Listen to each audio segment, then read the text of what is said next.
I think when it comes to fundraising, for example, I am in charge of the fundraising for the organization. I am one of the board members in charge of the program development. So I am in charge of fundraising, and so I have used my fellow students to help me. We started a student organization here at St. Cloud State, and we call ourselves Students Supporting Ngatha. So we have we meet at time during our annual fundraising events and kind of prepare, and this happens at the end of the year, usually the first weekend of December. So we meet together as students who are passionate about making a difference, and we start planning. So we divide ourselves. There are students who are going looking out for silent auction items. There are students who are doing the flyers. So that is what we do. And then I also reach out to the community through, speaking engagements. I have been invited to various organizations here in the St. Cloud just to share about my vision as a student, and especially so as a woman of color. So other ways also is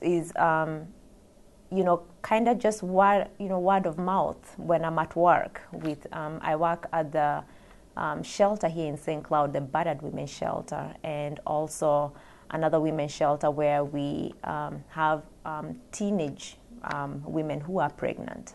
That's New Beginnings. And the battered women's shelter is Anna Marie's. So just sharing my story and what I'm doing with other women advocates there, women who have advocates who have the same passion.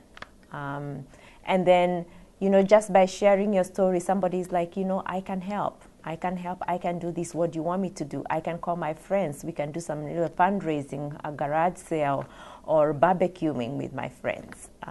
So those are some of the strategies that we have been using so that we don't get burnt out. And of course, we have board members whom we also share some of their responsibilities with.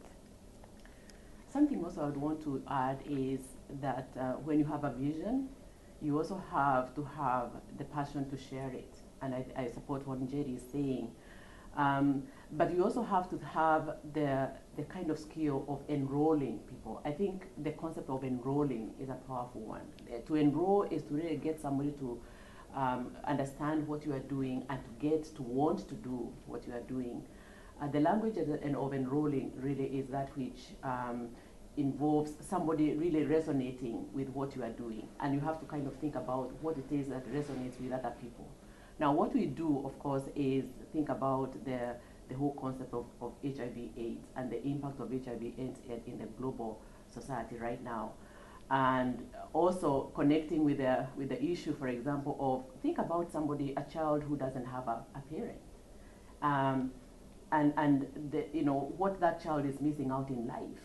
And when you talk to people about, oh my goodness, can you even think about your child not having parents? That alone connects with what people care about.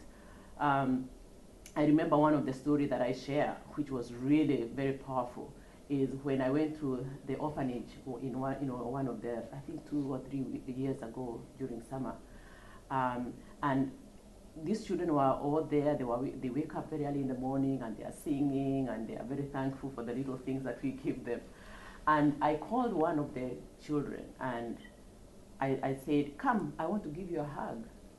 And this girl, she's about 15 years old. She was just kind of struck. I mean, she never understood the language of hug, what a hug is.